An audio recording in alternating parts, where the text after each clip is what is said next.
Hey everyone, my name is Laura and welcome to Book Bubbler. Looking like I should probably give up the title of Friday Reads since it's like every other week I do these, but let's call this a weekly catch-up for 2 weeks.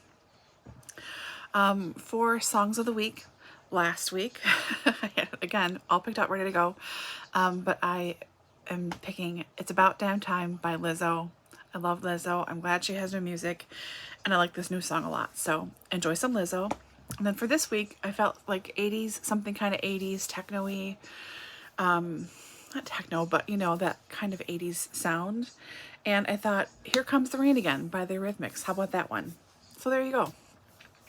Two kind of different little songs. So I've had ups and downs of reading, had a lot of stressful days, so trying to really just appease myself and make myself feel better by reading when I can concentrate. So it's a little bit of a mixed bag. There's some very short books and one very long book. Of the two very short books, I've got Poppleton and Poppleton in Spring by Cynthia. Rylant, illustrations by Mark Teague. There are, I think, 5 or 6 in this series. I was Googling something else, looking up something else in my library's system, and they didn't have that book because it's a British publication, of course, but they did have Poppleton books. Those popped up. Not anything like the title I was looking for, but I thought, well, this sounds kind of cute, so I requested them. They're really sweet little books. I mean, Poppleton moves from the city to the country and makes new friends. He's got a new neighbor, and he goes to the library, and yeah, I don't know. It's just cute little kids, easy reading books that were really nice to read for a change. So there's 2.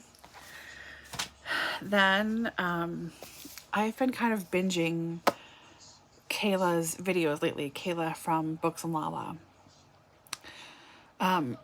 I didn't watch her very much for a while, but I'm getting into her again. So I'm getting recommended all these videos from like 2 and 3 and 4 years ago.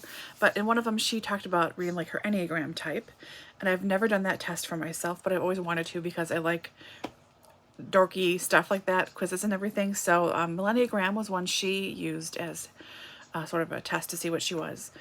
And I thought, oh, I wonder if we have this. And we do. So I read this, and this is by Paasch. And I did enjoy this. This was fun. Everything is fun, Laura, honestly. Again, this is sort of more insight stuff, and I don't know how this compares to the traditional Enneagram tests or anything because I haven't done those, but I am really evenly split between a 2 and a 6, and they're both very much me, if you know about these things at all. But I did really enjoy this. It's got a very casual way of speaking, almost like you're having a conversation with your slightly younger bestie at work. They're swearing in here, but just casually, and I don't mind that. That doesn't faze me at all. But just as a heads up. But I liked this. This was sort of fun and interesting to see, like, insights about myself a little bit more. And yeah, not bad. Not bad. And in my bid to try and finish up a bunch of books I'd started previously, I was halfway through this one and I thought, I'll finish this now. This is Shroud of Sorrow by Donbavand. It's part of the Doctor Who series, obviously with Clara and Matt Smith.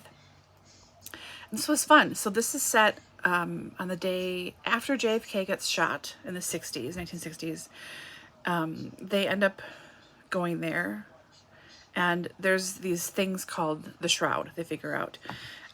But people are seeing loved ones passing, like in the rain, in the patterns in the rain, or they'll see them like in a coffee stain on a table. And sometimes they become like, as they become stronger, it turns out people see full apparitions, and they're holding hands with this thing that looks like a blue kind of shrouded figure to anybody else not seeing them, but to the person who's connected to them, it's like their grandparent or their best friend or whoever who died. So the Doctor and Clara try to figure out what these things are, where they're from, when they're from, how to defeat them. So it was a hoot and holler. This would have been a really fun episode to see on TV. Slightly terrifying though, because there are clowns in this, and clowns freak me out. But yeah, without saying a lot more than that, it's JFK, it's clowns, it's these things called the Shroud, and what else can I say? Wormhole. I'll say Wormhole. How about that? So this was good. Again, just like an episode, very quick to read. These Doctor Who books are always very fast and usually pretty quick and punchy. Whoever writes them usually does a really good job of getting the tone of the show right and the tone of the characters right for the show. What I really liked about this one too is if you know anything about Doctor Who, if you've watched from the 60s or if you've watched from any other point in time and you remember characters and plot points and things, there's a part near the end where the Doctor is revisiting memories from his past, and it's highlights of the show and past companions and all the stuff, and that got me a little choked up. I'm not gonna lie, it really did.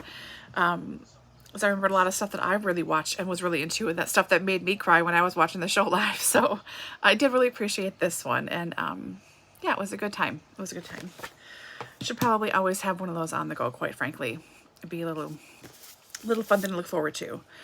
Okay, on a very bad day, I wanted to read a new book that I knew would totally suck me in and distract me, so I read this month's Dead to the World, Charlaine Harris. This is the selection this month for the Out of the Coffin read-along, hosted by Ange at Ange's Book Chatter and Amy at BookTube with Amy. And I read this in 2 days. It was the perfect distraction. It got me out of my head, it got me out of whatever problems I was having, and this is the story. I mean, I don't want to tell too much, obviously. It's the 4th in the series.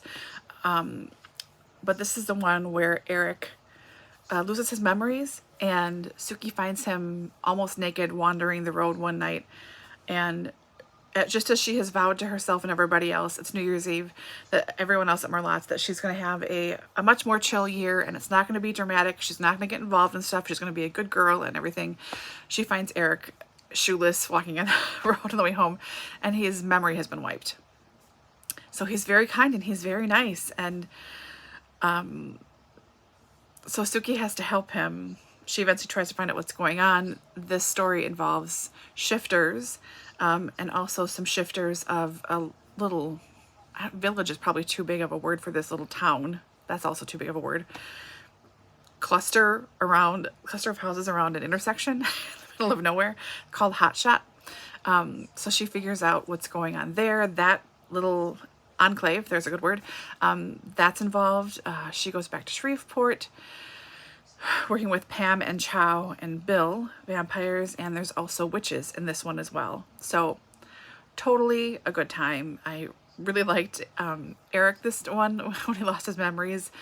He was really, really kind, and Suki does her best to not give in, but she gives in, because who wouldn't? Rightfully so. I mean, I would give in too, let's face facts here. But all of this, I just enjoy these books. I really do. I'm glad I'm rereading them. It's nice to have something to look forward to, really, honestly. So, yeah, this was great. This is great. And then, oh, it's on the floor. And the last one, which is the Big Heifer, I finished Queen Mary, the official biography by James Pope-Hennessy. This was originally published in 1960, 50, I forget, 55? 59, excuse me. And how do I say this? So the author had met Queen Mary when he was a young boy, and she was a very diligent journal diary keeper. And when he was hired to be her official biographer after her death, he looked to see if he was mentioned in there. And he was mentioned as a question mark, like had tea with so-and-so, so-and-so, and question mark, and that was him, which I thought was kind of cute. But I've heard really great things about this for a long time from quite a few people. I've heard this listed, or seen this on lists. I've heard this talked about as one of the best biographies of all time, regardless of subject, but one of the best biographies. And then a couple of years ago, my friend Leah from Litzy, and also Sean the Book Maniac, talked about this and read this. And I thought, okay, fine, I will read this as well. So this has been sitting there, and I decided now was the time to listen to it. I listened to this book, and this was maybe my first 5-star read of the year, quite honestly. This was excellent. Really, really excellent. It's about 600 pages. There's a lot of notes in the back here, and there really aren't photographs, which is a bummer. It would be so much better with the addition of some photographs. But that's okay. Google is there always. How how do I talk about this? God. Okay, it's written, it's very readable, and it makes, somehow he makes everyone sound like someone you want to be really good friends with. If he's talking about Queen Mary or Princess May, as she was originally known, her parents, any member of royalty in Europe, talking about the Kaiser, talking about literally anyone. They seem like really lovely, charming, affable people, and someone you want to befriend, someone you want to spend time with, even keeled and a little quirky. You have some little odd habits, and everything seems easy and forgivable without making, I mean, they're flawed people. Obviously, they're people. But it always has this uplift to it somehow. It's not smarmy or cheesy. I don't know how he does it. It's like some kind of witchcraft, honestly. But it's so good. It's just so good. It's so good. This is a really bad review. I apologize, but please go and look at Sean's review. I'll see if I can track it down and try and link it below. Might forget that, but it's just so well done. So well done. And from all I knew about Queen Mary prior to reading this was that she was kind of an unpleasant person, mean and stingy at times, cold to her children especially, kind of self-involved, but not a bad queen or consort or whatever, all her various stages. Just kind of aloof and not really caring. But she seems like she has a great interior life, very, very charming when she was small, of course, very bright, sharp as a tack, and about a lot of things, not everything, but, you know, really sharp in a lot of ways. She seemed to delight in lots of small little things and be more like a regular person than you would expect someone growing up as a princess would be. And then her little quirks and things just seem to carry her through old age.